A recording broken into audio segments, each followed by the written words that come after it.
Just to be whoever you are is no disgrace. Don't be scared if you don't fit in.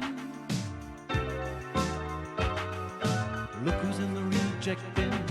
It's the Raggy Dolls. Raggy Dolls. Raggy Dolls. Raggy Dolls. Dolls like you and me. Raggy Dolls. Raggy Dolls. Raggy Dolls. Raggy Dolls. Made him perfectly. So if you got a bump on your nose or lumps on your toes, do not despair. Be like the Raggy Dolls and say I just don't care. 'Cause Raggy Dolls, Raggy Dolls. Raggy Dolls Raggy Dolls. are happy just to be Raggy Dolls, Raggy Dolls, dolls like you and me. It was a dull and drizzly morning. Claude looked out of the window. "I'm sorry to say it," he said, "but outside it is falling with water." "Oh dear," said Sadsack. "That means I can't go out. I get all soggy when it's raining." "Well, then we'll all have to stay in," said Dotty. "But what's there to do if we all stay in?" Lucy wondered. "I know what I'm going to do," said Hi-Fi mysteriously, and off he went. "What about the rest of us?" said Claude.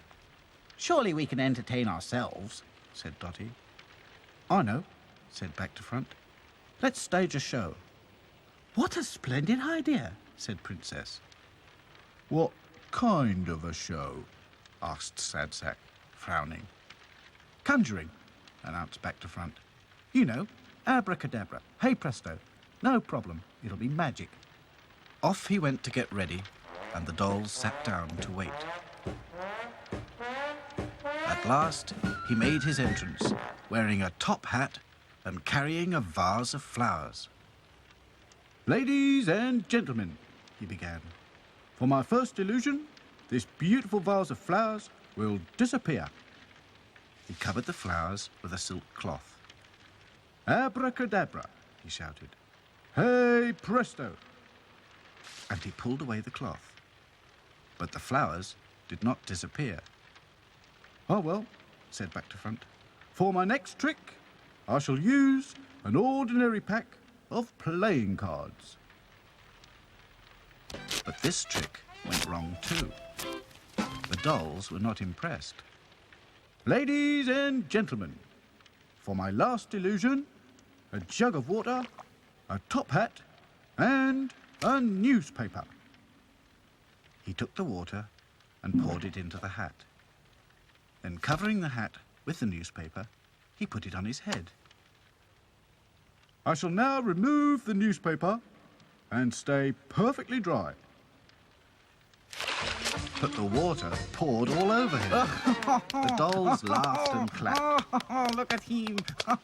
Back to Front was wet through, but he didn't mind. "No problem," he grinned. Sadsack was looking out of the window. "It's stopped raining," he said. "I suppose we can go out now." But at that moment, Hi-Fi returned, carrying a strange object. "Whatever is it?" asked Lucy. "It looks like a vacuum cleaner," said Dotty, "with earphones." Don't be silly," said Hi-Fi. "It's a metal detector." "Oh, what does it do?" asked Princess. "It detects metal, dear," said Dotty. "Sounds boring," said Claude. "It's not," said Hi-Fi. "It could find treasure." "Oh, wonderful," said Lucy. "A treasure hunt." The dolls wasted no time. They were soon in the big field, searching. "So something's buried here," said Hi-Fi. Back to Front began digging, and just under the surface, he found a rusty old spoon. "I wouldn't call that treasure," thought Sadsack. Hi-Fi tried again. "I'm getting a loud signal. Try digging here," said Hi-Fi. Back to Front began digging, and digging, and digging, and digging. Whatever it is, it's a long way down, he called. But at last he struck something. It was an old tin chest. "Ooh, buried treasure," cried Lucy. "I'm all of a dither." "Well, come on, open it," said Dotty. Back to Front lifted the lid, but inside there was no treasure, just a dusty old book. He picked it up and blew off the dust. "Ye Olde Book of Magic Spells," said the title. "Wow, real magic," thought Back to Front as he opened it. But before he could read a word, there was a flash, and a wizard appeared. The dolls could not believe their eyes. "I am the White Wizard," said the shape. "The power of my magic is yours to behold." Back to Front laughed nervously.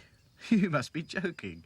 "The power of magic is no laughing matter." "Crikey," whispered Lucy. Could you put my head back the right way round?" "Page 13, said the wizard. Back to Front thumbed the pages. 1, 5, 9, 10, 13. Here it is, he said. "Read it aloud," commanded the wizard. Back to Front cleared his throat. "Corn is yellow, poppies are red, such a sight can turn your head." And slowly his head began to turn and turn until it was spinning round and round like a top. And when it stopped, it was the right way round. "I can't believe it," he cried. "For the first time, I can see where I'm going instead of where I've been." "Fantastic," said Lucy. "It really suits you." Back to Front turned to thank the wizard, but the wizard had disappeared. "I don't like the look of this," thought Sad Sack. Suddenly there was a clap of thunder. Clouds of red smoke started rising from the book. They formed the shape of a different wizard. "I am the Red Wizard," he said. "My magic is stronger than the White Wizard's.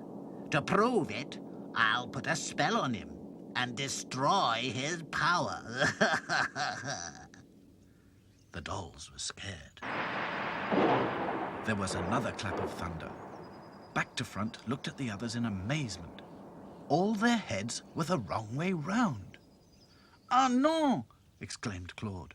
"What is happening?" The Red Wizard laughed an evil laugh. The dolls couldn't see where they were going. They kept bumping into each other. "I knew something like this would happen," thought Sad Sack. "Don't worry," called Back to Front. "I'll get the White Wizard back." But he didn't know how. "Abracadabra!" yelled Back to Front in desperation. "Hey presto! Hey anything!" Suddenly, to his great relief, a few tiny stars began to rise from the spellbook, just enough to make a very small white wizard. "Turn to page 11, he whispered. "Read out the spell. I'm too weak." Back to Front found the page quickly. "Think of a number that's easy to figure. Wish on a star to make me bigger." The White Wizard began to grow.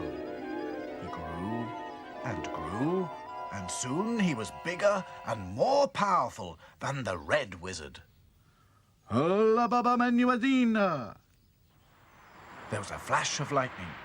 Both wizards disappeared, and all the dolls were changed back to the way they were. "Oh, well," said Back to Front, feeling his head. "It was nice while it lasted." "Bring him back," said Claude. "I want to go to France."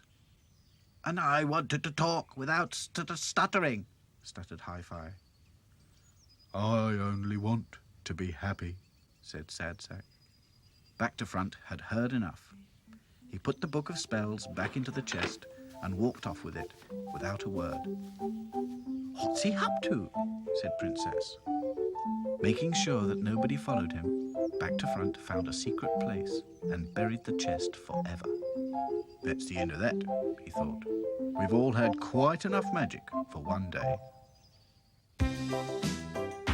It's not much of a life when you're just a pretty face. Just to be whoever you are is no disgrace. Look around and you will find people of every kind, like the raggy dolls, Raggy dolls, raggy dolls, raggy dolls, dolls like you and me. Raggy dolls, raggy dolls, raggy dolls, raggy dolls, made imperfectly. So if you're not at ease with your knobbly knees and your fingers are all thumbs, stand on your two left feet and join